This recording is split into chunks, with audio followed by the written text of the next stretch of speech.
Toujours la voix de Petit Fern, Jean-Brice, Didon Petit Vocal. Sérieux, on est là aujourd'hui juste pour continuer avec les séances de vidéo. Aujourd'hui, nous allons voir les fonctions de la communication. Avant même, je vais faire une sorte de rappel. J'avais interviewé une personne, un agronome, sur le 1er mai dernier au sujet de l'agriculture.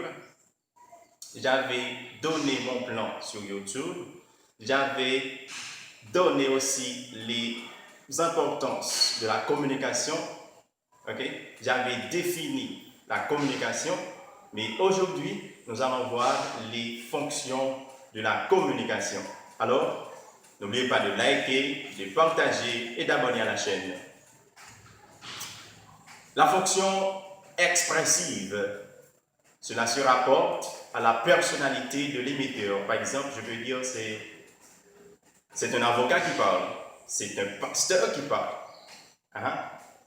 Je peux dire c'est un journaliste qui parle. Alors, c'est ça la fonction expressive.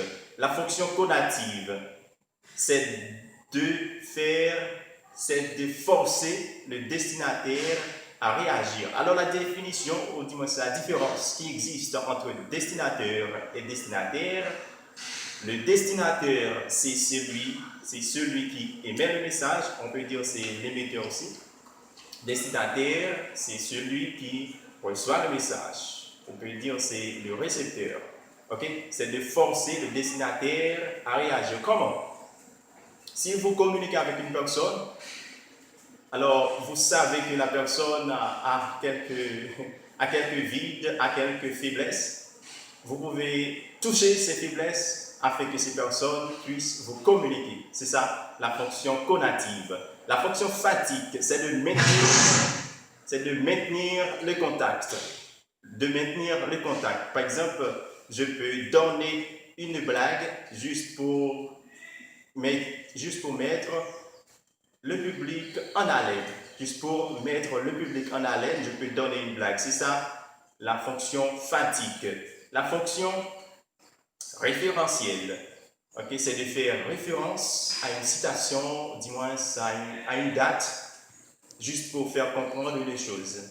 La fonction métalinguistique, c'est quoi? C'est quand on parle français, on y glisse des mots anglais juste pour faire savoir qu'on sait quelque chose dans la langue anglaise. C'est ça, on peut faire, c'est ça, la fonction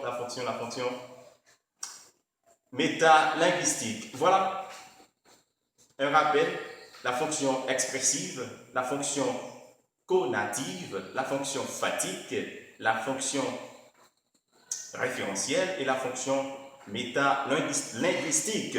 Voilà les 100 fonctions de la communication. N'oubliez pas de liker, de partager et d'abonner à la chaîne. Je vous dis à bientôt pour une nouvelle vidéo.